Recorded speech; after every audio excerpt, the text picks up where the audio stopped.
Hey everyone, Mr. Happy here, and today we're taking a look at 14 mobile stuff again. Yeah, there's been some movement news-wise in the background for this. There was a new technical test trailer that released the previous week, and I made, of course, mention of the release date for the Chinese launch in that of August 23rd. However, unbeknownst to me, something I woke up to today was that there was actually a live letter for Final Fantasy XIV Mobile over in China. Now, a lot of the details are things we actually already knew, such as things about auto-pathing to quests. Like, so, you pick, oh, I want to go do this quest over here, and it'll walk you to the area. It won't auto-do the quest, it won't auto-kill any monsters, but it'll take you to where you need to go. And then, of course, there's, just a few new combat, UI changes. Those things we've seen. But there were a couple of things that, at the very least, I figured warranted a video. Number one, of course, is the glam system, specifically the dyeing system, which we actually have a short video highlighting the live letter from over at Bilibili, in which case they show that gear has 16 dye channels. Yeah, 16. You thought we were going from 1 to 2 was great for us? Now imagine if you had 16 of them. Because apparently that's how many dye channels 14 Mobile's gear has. Let me tell you, if there's a lot of things that people look at or have been seeing news-wise with 14 Mobile, and they're thinking like, oh, that's going to spark some kind of change that people are going to want in the main game. Maybe it's going to light a spark. Because you got to remember, this isn't developed by Square Enix. Square Enix has licensed Final Fantasy XIV out to Lightspeed Studio, and they are entirely in charge of it. They do then check back in Square Enix, and Square Enix has to approve things to make sure that the spirit of 14 is still maintained. It's especially true with the monetization practices and the way the game is constructed, the story, all that stuff. But I can only imagine what happened when they went back to Yoshi P with 16 dye channels. He's like, oh no, they're going to find out about that. Oh no. But yeah, this is just a quick little video showcasing the glam system. It does have subtitles you can see at the top, and I'll include a link to the playlist that I grabbed on YouTube from this. It was on the Reddit front page, so I just grabbed it from there. But yeah, you can see as they go into the individual details, the dye channels are on the left-hand side, and then they're modifying the individual colors of the different bits. Sometimes I have a hard time seeing it, but you can see like the little strings there have their own dye channel, and then the shoulders have a dye channel, and the rest of the gear has a dye channel, and the feathers have a dye channel. And they're just going through each individual thing and trying to find out what they want to do, like color-wise. So, and you can even see that clearly some English-speaking people found their way into the chat. It was on the front page of Reddit that this was going to be happening, so it's not too much of a surprise to see that there's a lot of people just straight up talking about things in English, and also very upset how much better the mobile stuff looks in terms of this regard. The power of technology of photons is simply incredible. Yoshida, you should learn from others. Scrambled eggs with tomatoes. Why? All right, I guess I must have missed something. Does it support colors? When will the Rabbit Man be launched? When will the Rabbit Man be launched? I don't even understand it. Look at the metallic green. It's just reading through all this. They're so festive, but you can see the level of customization that the 14 mobile version has, specifically with the gear preview you're going here. And they went with a very, very multi-layered piece to show us. One of the better pieces they could have shown, but you can see in real time them modifying now the 10th dye channel, just the sleeves, just the body, just all of the individual elements. They have auto-translating comments. Oh, okay, maybe that's a little bit different. Okay, I didn't realize it was auto-translating the comments in real. I thought it was just, I'm sure there are some English people who went over to Bilibili when they saw this, though. It's almost certainly how it went. But yeah, turning around, you can see on the back, they can just, that's it. That's just the peacock and its feathers is probably the most impressive thing I've seen here. And then also the individual petals of the roses, and then the core of the rose, and then just the back of it. Yeah, that's a pretty solid example of how in depth the pieces can get. And you can see the person who recorded this screen capping it. Yeah, that's a lot. Like, I'm not crazy about colors, dyes. Like, I'm colorblind, right? And I don't really have a sense of fashion. So am I someone who would really mess with this? No, but it's one of those things you don't really have to be into it to recognize the caliber of difference between Final Fantasy XIV Retail, where the second dye channel was a praiseworthy thing. And then seeing this piece go from the start of the video to the end of the video, starting with just changing all of the die channels at once, which there is a setting for if you're simple like I am, versus individually modifying every individual element from the back to the front to the sleeves to the roses to the peacock to the tassets, like every single thing that they're doing. And that's the benefit of building something from scratch. Like, I don't think 14 retail would ever hit this point, no matter how much effort they put into it, simply because it's being built on a core of a game that was never meant to do it. Like, it's not that it's not technically possible, but it's so technically unlikely to build on what's already there versus having built it from scratch. So we can see that 14 mobile is going to have some crazy looking cool glams. If you can already see just the devs and the presenters doing this just in real time. I don't even know what colors I'm looking at. I just know that it's pretty cool. Now, there are some other details that we do need to cover. Since I am looking at a playlist, I should just let it play out and it should just go to the next video in the playlist. And this one is actually of a rework of turn 1 of the binding coil. So this I have mixed feelings about. I took a quick peek at this to see if this was if there was anything in this live letter that was worth covering. So this is the only one that I've actually kind of seen before I'm presenting it to you. We can see there's a page, there's tombstones at the bottom, so the reward structure, not too unlike our raids, but they are trializing raids even more. Binding Coil and Alexander, at least in normal mode, were kind of those raids recognized for being raids. You know, old school MMO players will note that a raid isn't usually teleport you in front of a boss, kill boss. It's usually, you know, you fight through trash, get to a boss, and then while Coil's still sectioned out, that is technically how it works. You would fight through the beginning, go through the cutscenes, and then, you know, we would fight ADS, fight through some more trash, and then get to Caduceus, who was the actual boss. However, turn 1 now just takes you directly to Caduceus on this special arena that they've built right here. You can see them putting the markers down, and you can see some pretty key differences in the arena itself. Now, I didn't pay too much attention to the way this fight was working, but they do, I believe, actually complete all of turn 1 here. So we do get to see an entire raid fight within Final Fantasy XIV Mobile.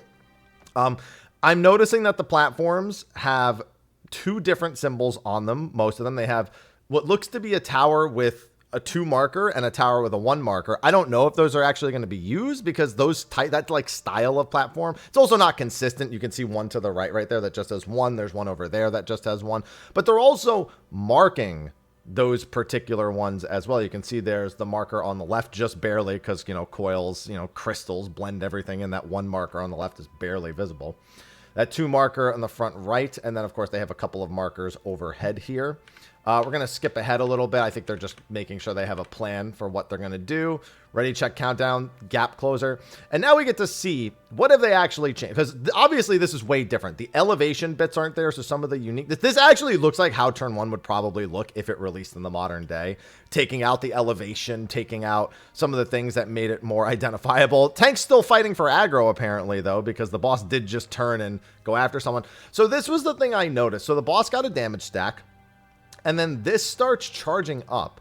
They go off the first one, and I don't know if this is just an insanely long charge time, or if there's something they're doing here that I don't know. I saw the spit go out. The boss, it looks like the spit mechanic is actually interruptible now, because it looked like it was yeah, right there. They all look like they're interruptible. Looks like they're just choosing not to, because why would they bother? But like nothing's happening here, and then they go off, and then they took. So it just looks like a 2-1 dodge. But I also noticed that those platforms on the left briefly lit up, and because they don't go anywhere near those, that blood lily was huge. I'm not entirely sure what the point of that was, but you can also see the paladin gauge being a lot more interactive here. The paladin generates their gauge as they press their auto attack button, and they use it for far more things. It's effectively, it looks like almost used for everything. It looks like they may also get it upon blocking.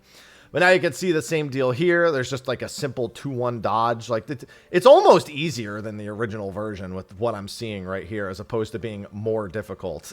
Keep in mind, these are the developers playing, so they already know what to do in every case. They're not like figuring it out.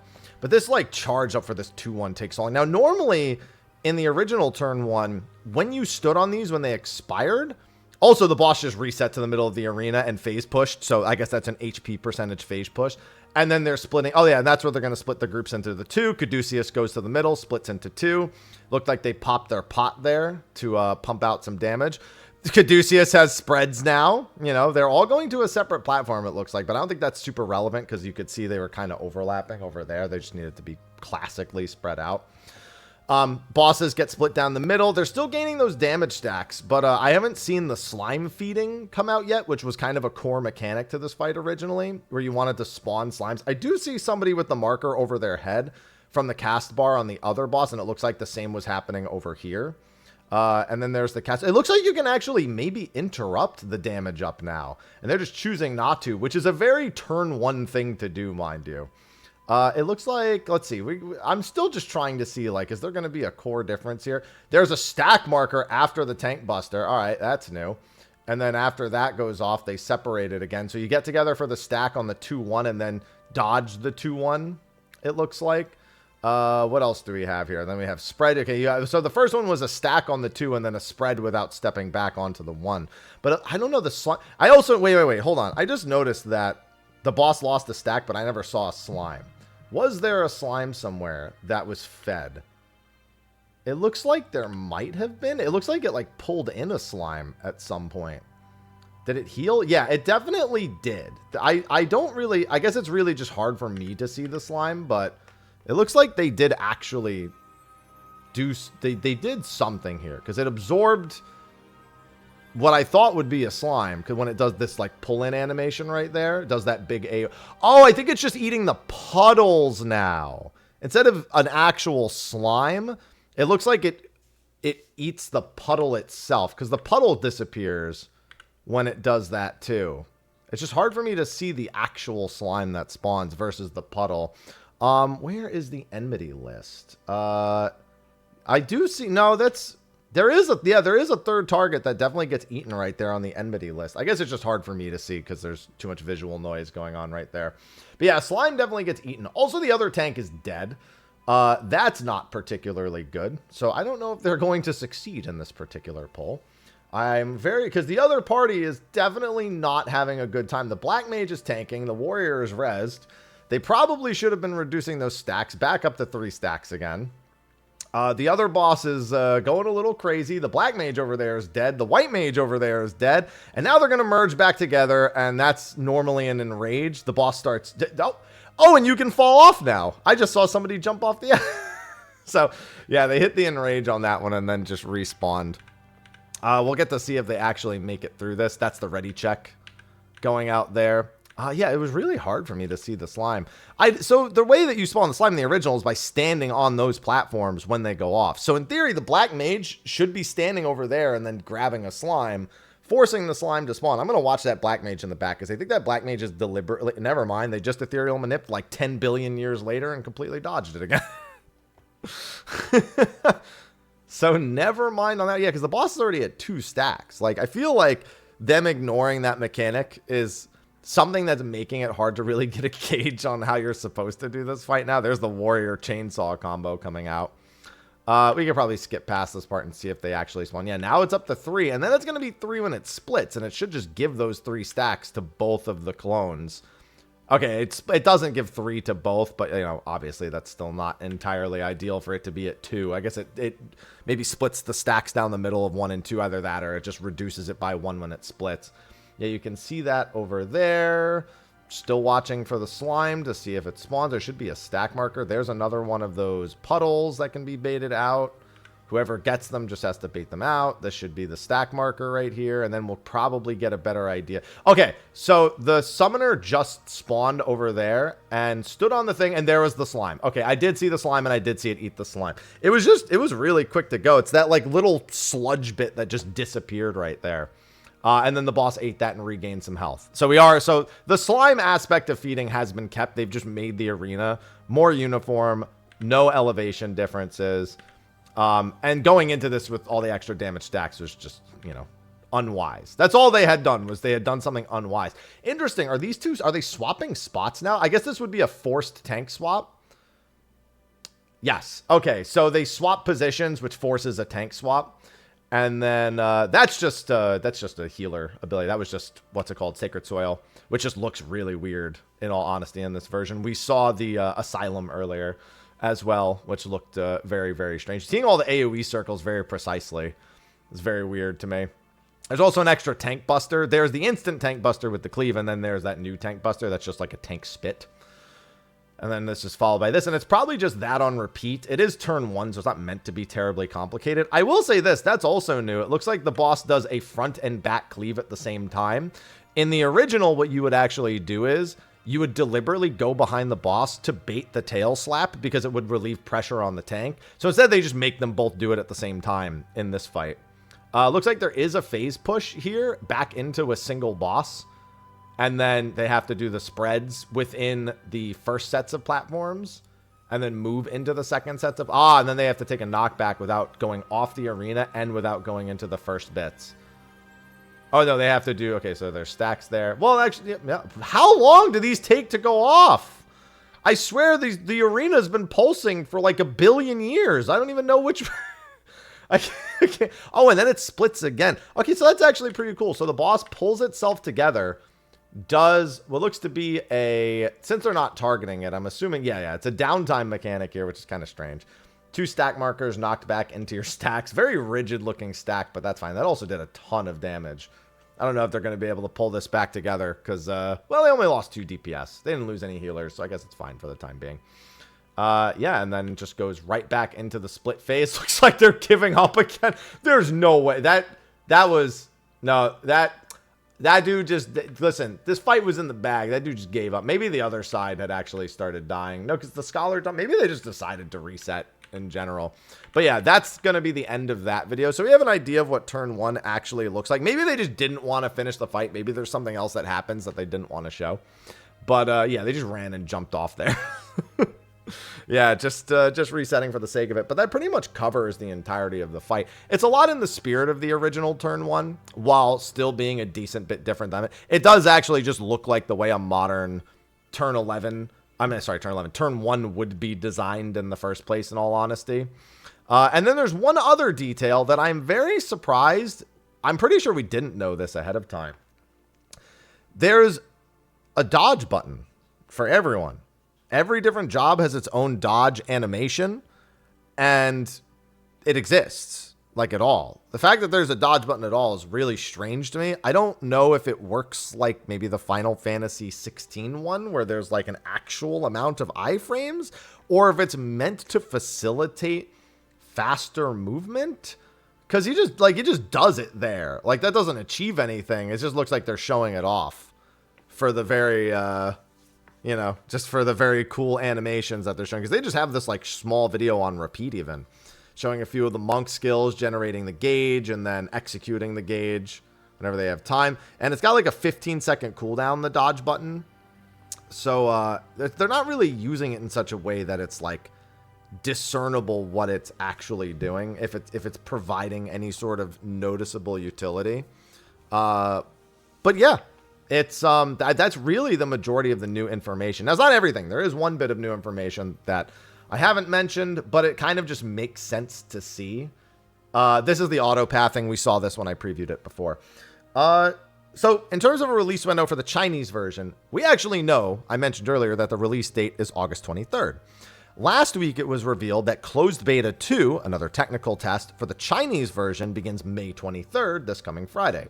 What's also confirmed in this live letter is that the open beta, so the non-closed beta, obviously, is going to take place sometime in June. So the timeline for 14 Mobile in China is pretty close to just done for it releasing, in which case most of my coverage is going to have to be of the Chinese version.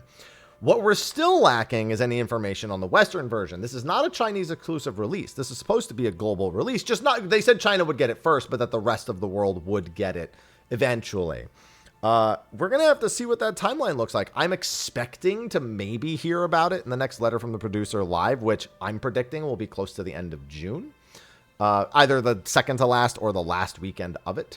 But until that happens, I mean, we're still in the dark about the global version, and we'll just have to keep following the Bilibili streams and any content creators who live in China and have access to that version in order to analyze what's actually happening. If you haven't kept up with my other coverage, this is the auto pathing bit. This just takes you to where the quest goes. It takes you to where the fates are. And this is, again, something we actually already knew about. We've already seen used in an essence from the gameplay that we saw back in January during closed beta 1. So you can see they've locked into a fate. They can choose to lock into a different fate, and it will and as you can see, it's not like ultra intelligent. It's like following the roads and stuff. But I mean, it's easier than, you know, having to manually walk there every time. Get up, go get a drink, come back, and you'll be where you want to go. And yeah, all those menus you haven't seen. But yeah, that's really all the information that came out of the live letter.